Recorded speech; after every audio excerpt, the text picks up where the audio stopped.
Bienvenidos a la penumbra. Cuando empezó la pandemia trabajé como enfermera para una persona mayor. Solo trabajaba los fines de semana. En la casa de la señora todo era muy tranquilo. Ella era muy buena persona, pero había una sola regla. Yo tenía que dormir afuera de su habitación.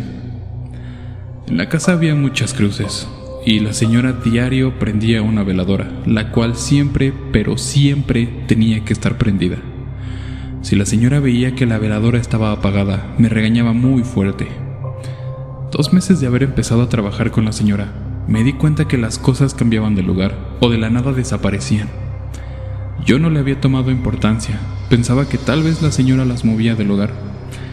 Pero un día pasó algo que no pude explicar. Cerca de la habitación de la señora había una puerta que daba a un estudio que siempre estaba cerrado, y una noche las luces de ese estudio estaban prendidas.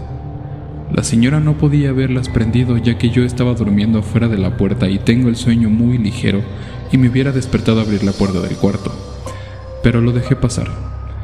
Unas semanas después de eso, hubo una noche donde, como buena estudiante que trabaja, estaba haciendo las tareas cerca de las 3 de la mañana. Se empezaron a escuchar muchos ruidos en el piso de arriba, como si aventaran cosas, abrían cajones y daban unas pisadas muy fuertes. Cuando escuché todo ese ruido me hice bolita en el catre donde dormía. Sentía que lo que estuviera haciendo ese ruido iba a bajar en cualquier momento. Yo tenía tanto miedo que le marqué a esa hora a mi mamá. Ella seguía despierta porque tampoco podía dormir, y se puso a rezar y me dijo que rezara con ella. Al parecer eso funcionó, porque se calmaron los ruidos. No dormí nada esa noche. Al día siguiente tuve que subir a hacer la limpieza en ese piso, y todo estaba tirado, confirmando que lo que había escuchado la noche anterior no había sido un sueño. Esto pasó hace ya varios años. En ese momento mi hija estaba por cumplir 2 años y todavía no hablaba muy bien. Íbamos mi esposo, mi hija y yo caminando de regreso a nuestra casa, y cuando estábamos a unas cuadras de llegar, escuché que mi hija estaba hablando. Pensé que me estaba diciendo algo a mí, pero cuando le pedí que me repitiera lo que me dijo, ella me respondió que no estaba hablando conmigo, así que pensé que venía practicando algunas frases o jugando sola como normalmente lo hace y no le di importancia.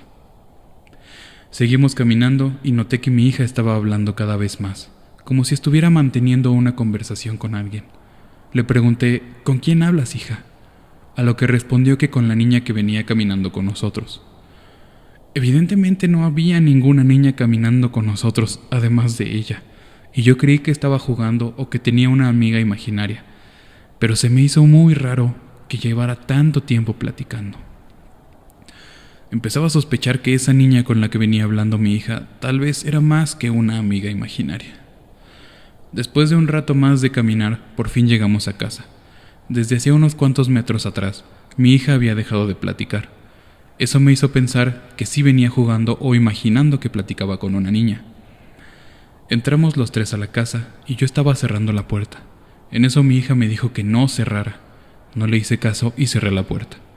Noté que mi hija se puso triste y al preguntarle por qué, me dijo que la niña quería entrar. En ese momento me empezó a dar mucho miedo la situación. Le pregunté si sabía por qué la niña quería entrar. Ella me respondió que esa niña estaba buscando a su mamá.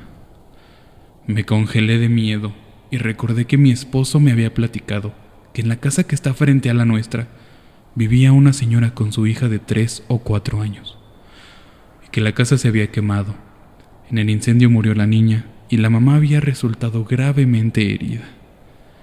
Y ella ya no regresó a vivir en esa casa.